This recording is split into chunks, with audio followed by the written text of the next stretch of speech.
Hello everyone and welcome back to another video. In today's video we're diving into the washer method for finding the volume of solids. If you ever wondered how to calculate the volume of a hollow object or how to calculate the volume of a material that an object is made, then this is done using the washer method, which involves integrals and calculating the volumes using these. So let's walk this through with an example. To calculate, for example, a vase, we have our x-axis and our y-axis.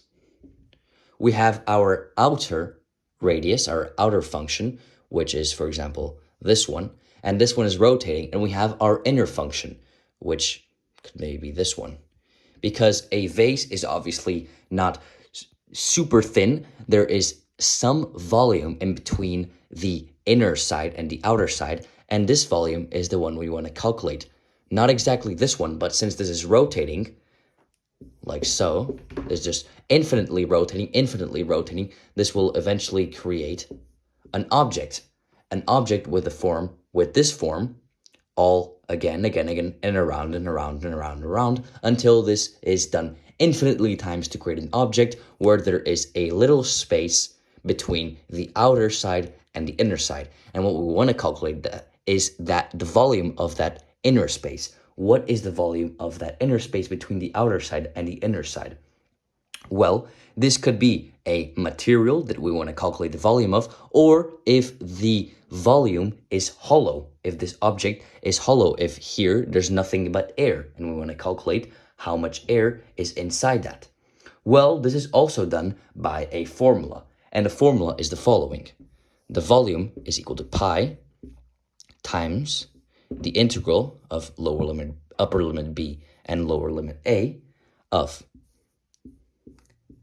f of x squared minus g of x squared dx, where our f of x is our outer function and our g of x is our inner function. And we do this from a point like A to the point B to calculate this inside here. So let's just solve it using an example. Our example is going to be f of x is equal to 1/2 of x plus 2, and g of x is equal to 1/2 of x plus 1, between a equals to 2 and b equals to 8. Now, we usually should find which one is bigger, which one is the top one, and which one is the bottom one, but here we don't even need to do that as it is already given to us. They both have the same slope, 1/2 of x, and one is 1 unit above the other. So f of x is clearly going to be, this one right here is going to be clearly be the one on top. So let's just use our formula and say the volume is going to be equal to pi times lower limit to upper limit 8 of f of x, 1/2 x plus 2 squared, minus g of x, 1/2 of x plus 1 squared dx. Is going to be equal to pi times 2 and 8 and 1/4 x squared plus 2x plus 4 minus 1/4 x squared plus x plus 1 dx. We have expanded our brackets here, and now we solve. This is going to equal to pi times lower limit 2 upper limit 8, 1/4 of x minus 1/4 of x. We cancel these out. 2x minus x, this is x, and 4 minus 1, this is 3. So x plus 3 dx. And this is going to be equal to pi times, we can already solve this.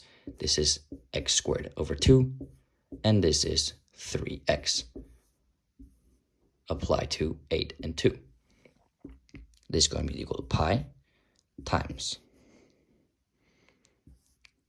8 to the power of 2 over 2 plus 3 times 8 minus 2 to the power of 2 over 2 plus 3 times 2.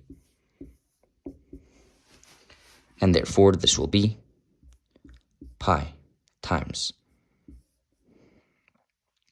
8 to the power of 2 is 64, 64 over 2 is 32, and 32 plus 24 is 56.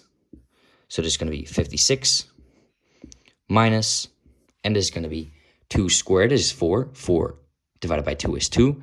And 2 plus 6 is 8. So 56 minus 8. And this is going to be pi times 56 minus 8. 56 minus 8 is 48. So it is going to be equal to 48 pi. And your units cubed. And that is it. 48 pi units cubed is going to be the volume of the hollow space inside of your object or the material or whatever you are asked for in your problem. But that is going to be the volume between your outer layer and your inner layer. Thank you for watching. That will be all. We have covered now integrals and all of our topics.